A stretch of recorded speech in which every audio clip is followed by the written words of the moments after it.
السلام عليكم ورحمة الله وبركاته. كيف الحال يا جماعة الخير؟ إن شاء الله الجميع بخير. أخوكم محمد أبو حمزة جابر عثرات الكرام. الفيديو اليوم مهم جدا، يعني لجماعة الإقامات اللي حاليا عم يجددوا إقامتهم، عم تنطلب منهم ورقة. هي أنا أسميه سند إقامة عام.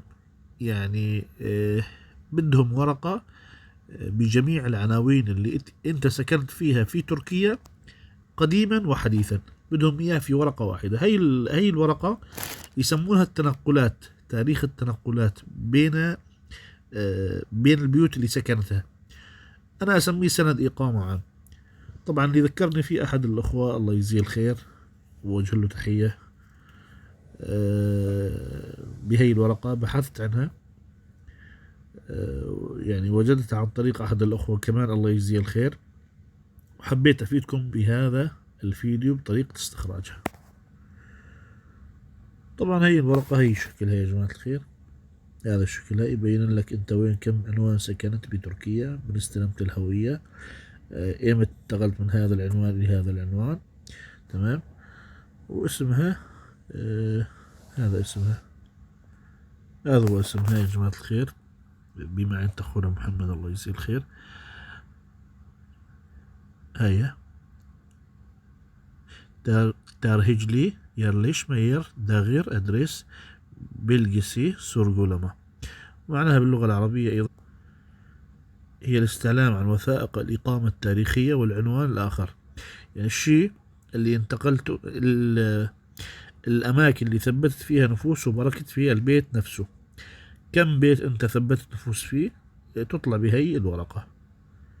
هي أخونا يعني مثل هذا الأخ يعني ساكن بسكنين، غير سكن، مثلا آخر تاريخ مثلا هو 2025 21/2، اللي قبله ب5/11/2024 كان ساكن فيه وانتقل على بيت جديد أو نفس البيت ما شابه ذلك. حاليا راح ندخل عن طريق الإي دولات نتعلم كيف نستخرج هاي الوثيقة. طبعا يا جماعة الخير حاليا راح ننسخ اسمها باللغة التركية. شايفين خيارات نسخ.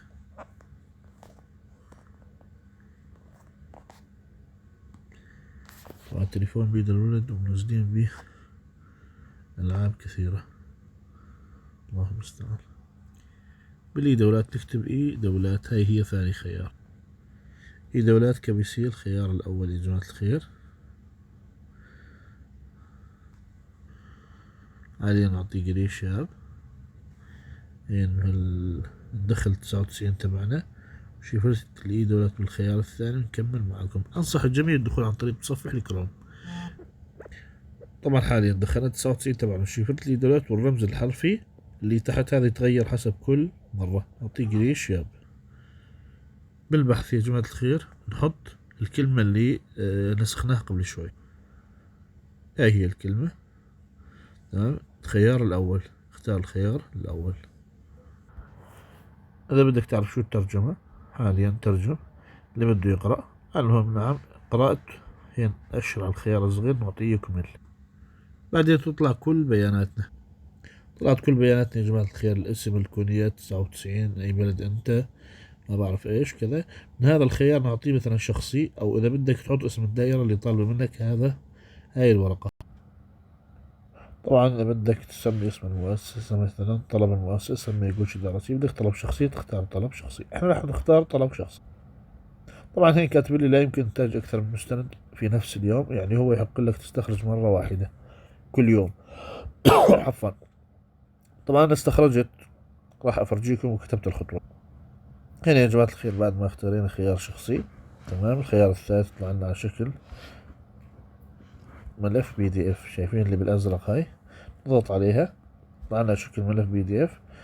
نحمله نظامي، تطلع لنا هاي الورقة نظامي 100% بالعناوين اللي سكناها بتركيا منذ استلامنا الإقامة أو الكملك.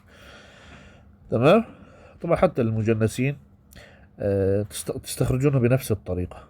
حبيت أفيدكم بهذا الفيديو. شاركوا هذا الفيديو لكل شخص معه إقامة طلبوا منه مجموعة العناوين اللي سكنها في تركيا منذ استلام الإقامة أو منذ استلام الكملك. جزاكم الله خير، بارك الله فيكم.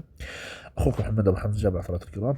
طبعا راح أترك لك الرابط المباشر أسفل هذا الفيديو بأول تعليق مثبت وبصندوق الوصف. أي سؤال أي استفسار اترك تعليقك أسفل هذا الفيديو. السلام عليكم.